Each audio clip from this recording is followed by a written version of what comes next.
Alright, in this video I'm going to show a third method for dividing polynomials, but first I want to start by just kind of going over what the basic of multiplication and division is. Remember that if we had a situation like 2 times 8, 2 times 8 is 16, so that means that 16 divided by 8 would equal 2. So that's a relationship between multiplication and division. So if you haven't made that connection yet with the first video, you want to make sure that you understand that concept, because that's really what we're doing with dividing. We're trying to figure out what two factors would multiply together to give us that answer. Now, back in the previous chapter where we learned about how to multiply polynomials, one of the methods that we showed you was with this box method, where we took x plus 4 times x squared minus 2x plus 2, and we created this box. We put all the factors on the outside of the box, we multiplied it together to get the values on the inside of the box, and then we combine like terms to get our answer. So I just want to show you again how we got that answer. So this x cubed, there's no other like terms to get that value. The 4x squared and the minus 2x squared, those are like terms. So we have this diagonal, gave us that value.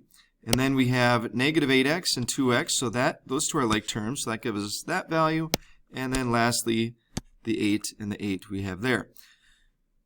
I'm going to show you a third method to dividing polynomials using this box method. Basically what we're going to do is we're going to get the values we're going to use one of the factors, because again we're going to know one of the factors, so we're going to put that factor on the outside. So kind of like with this one, if we knew x plus 4, we could put that factor on the outside. And if we knew these pieces, or could figure out those pieces on the inside of the box, then we could use that information to get the factor on the other factor on the outside of the box, which is what our answer would be. So let's look at how we could set that up with this problem. So here we're going to divide 2x to the fourth plus x cubed minus 2x squared plus 3x minus 10, all that by x plus 2.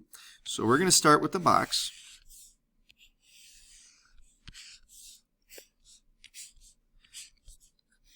Now what you can do is, if we have 4 terms, you can set up a grid of 4 columns. And in this one we have x plus 2, so we're going to have 2 rows. So I'm going to put x plus 2. Now if you want to, you could put the values underneath the box and just shift them over a little bit. I'll show you why here in a little bit. But we'll have 2x to the fourth plus x cubed minus 2x squared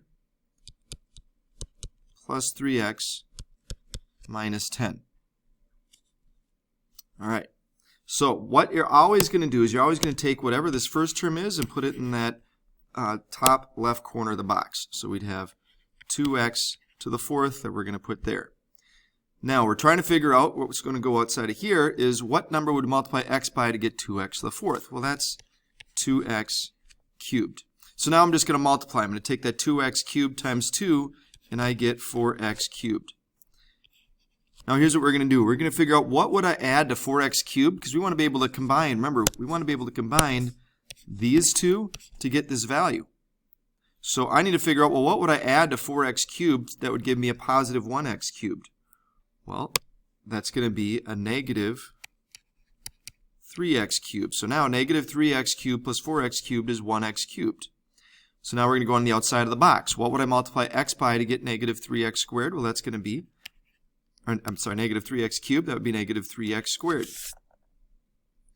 And now I take negative 3x squared times 2, and that would give me negative 6x squared.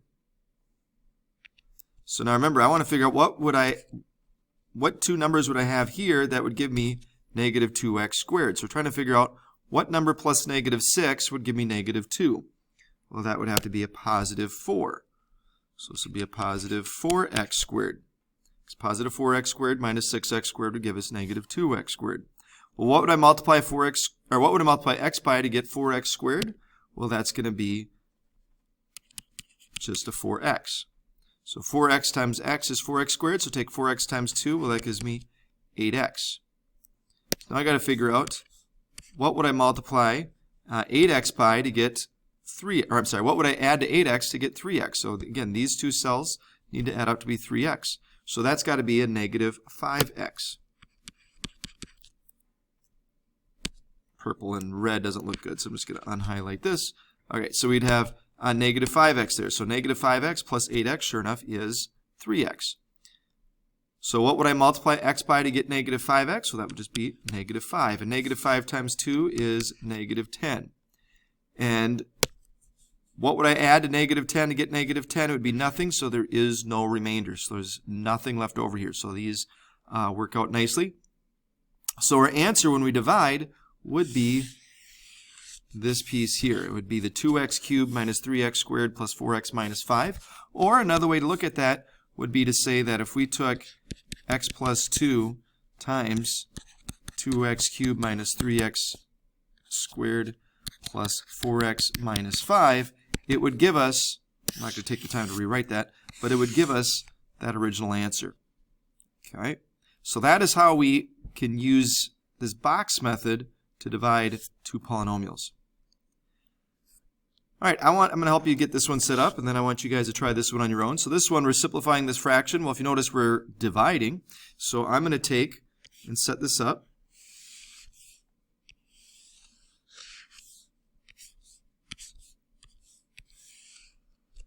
So we're going to have the 2x minus 3 outside of here. Again, if you want, you can put the 2x cubed, and then line up the 3x squared under the first box. So plus 3x squared plus 7x minus 24. You don't have to do that. It's just for some students that might make it easier just to have that visual so we can see what we need to add together with these cells to be able to get the next number. All right. So remember, you always take the first term.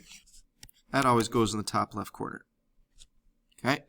So I want you guys to go ahead and pause this video and see if you can't work through how to do this one on your own. If you need to go back to the previous example just to kind of rewatch part of that, just to remember how we got those values, you could do that. But I want you to try this on your own.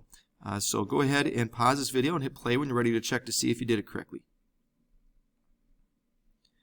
All right, so let me go through this one real quickly. So you would take, x times 2x would give us 2x cubed.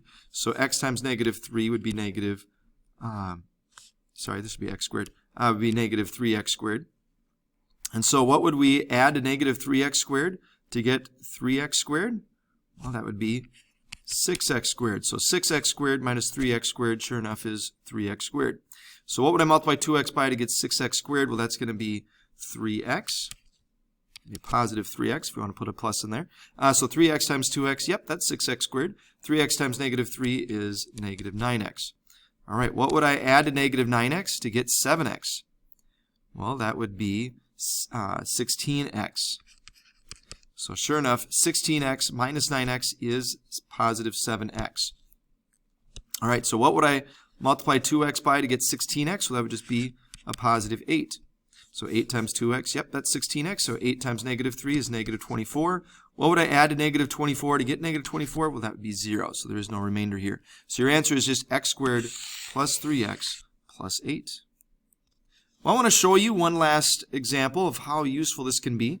So we cannot use synthetic division to divide by a trinomial like this, x squared plus 2x minus 4. So if we had a problem like this, your only option would be to either do long division or use this box method. So I'm going to show you how useful this box method can be in this scenario because it is slightly different. So this time we're going to have 3 rows. Okay, so we got to have the x squared plus 2x minus 4. Okay, so now below here, I'm going to put the x to the 4th minus x cubed minus 8x squared plus 16x minus 8. Remember, we always put that first term up here with the x to the 4th. All right, so what would I multiply x squared by to get x to the 4th? Well, that would be x squared. Now I'm going to multiply everything down below. So x squared times 2x would be 2x cubed, and x squared times negative 4 would be negative 4x squared.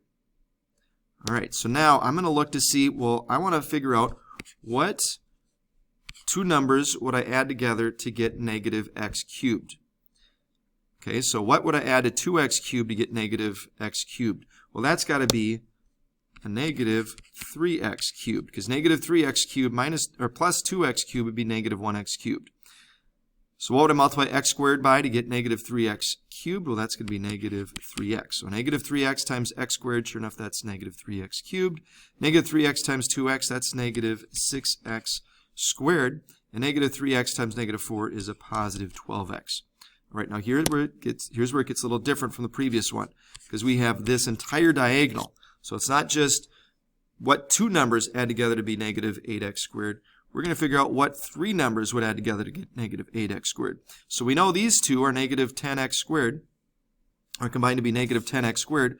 So what would I add to negative 10x squared to get negative 8x squared? Well, that would be a positive 2x squared. So 2x squared, so negative 10x squared plus 2x squared, sure enough, that's negative 8x squared.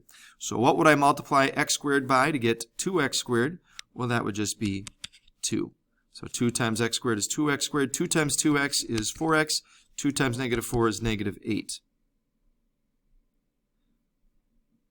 So now, we actually don't even, whoops, I actually had one extra column here. We didn't need this one. Because, if you notice, 12x plus 4x is 16x, and then we have our negative 8. So that's how this one's a little bit different here. So we end up with a 3 by 3 grid.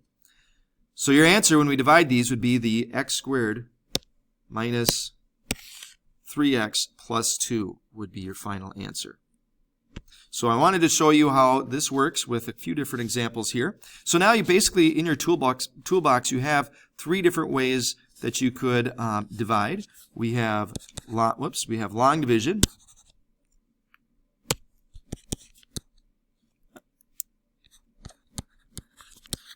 We have long division would be one way that we could do this in your toolbox. Then we learned about synthetic division. And then now we have this third method, this box method. And if you have Mr. Minowitz for your math teacher, you can thank him for showing the rest of us teachers this method, because this was something that was even new to me. So good luck as you master using some of these. Again, you do not have to, you want to just pick one or two that you like. Personally, I like synthetic division, and now that I discovered box method, I like those two methods over long division. But whatever method you choose, you just need to make sure you know how to divide two polynomials.